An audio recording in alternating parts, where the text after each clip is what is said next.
is the administration flying thousands of migrants from the border to Florida and New York in the middle of the night?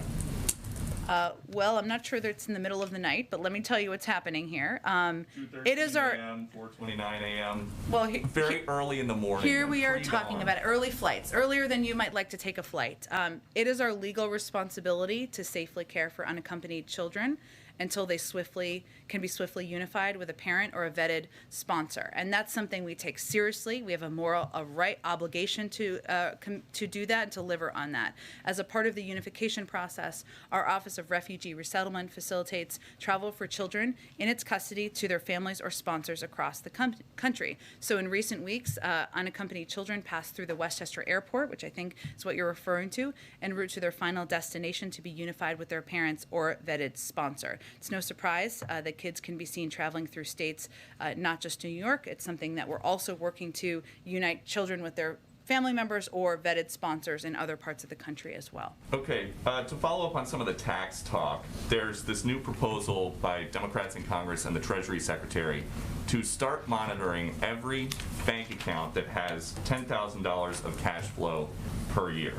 So is the plan to catch billionaire tax cheats by snooping on accounts that just have $10,000 in them? Well, that's not exactly an accurate description, so let me help you with an accurate description of what is actually happening here. And there was a statement by the Secretary of Treasury on exactly this, where she said in this statement, so just to reiterate, she deeply appreciates the work of Chairman Wyden and Chairman Neal's leadership on reconciliation, and in particular, the need to close the tax gap. At the core of the discrepancy in the ways types of income are reported to the IRS are opaque income sources, frequently avoid scrutiny, while wages and federal benefits are typically subject to full compliance. So people who get W-2s, whether they are teachers, firefighters, employees at Fox News, anywhere where they may be getting a W-2, that's not what we're talking about here. They're already reporting their income. We're talking about high net worth individuals who are not paying the taxes they owe, and that's what this policy would propose to address. But in the statement that you just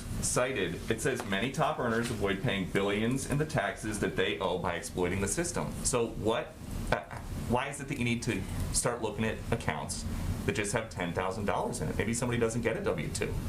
That is not exactly what it does. The $10,000 is anything under that would not be applicable, nor would people who receive W-2s, Peter. What we're talking about here are people who are high net worth individuals who are not paying the taxes they owe, something we think everybody believes should happen and can help pay for in a range of important investments to make us more competitive. And then just one on vaccine requirements. If the whole point of a vaccine mandate is to make people safer, but a vaccine mandate also means tons of police and military may walk off the job, then at the end of the day, does a vaccine mandate make people safer? Well, where are tons of police and military walking off the job? Well, the Washington Post says that hundreds of thousands of U.S. service members remain unvaccinated, which is leading to questions about possible military readiness.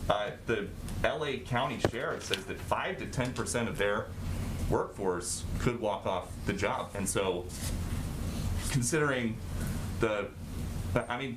is there any concern about that?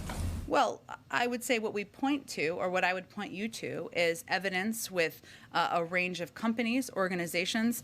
Frankly, the Department of Defense can also give you the up-to-date statistics on members of the military. I believe it's over 90%, but I would point you them for statistics. Branches, but there are other problems in the world than COVID-19. International terror, gang violence, murder, arson, drug dealing. Is there any concern about dealing with these things? What was the number one cause of death among police officers last year? Do you know?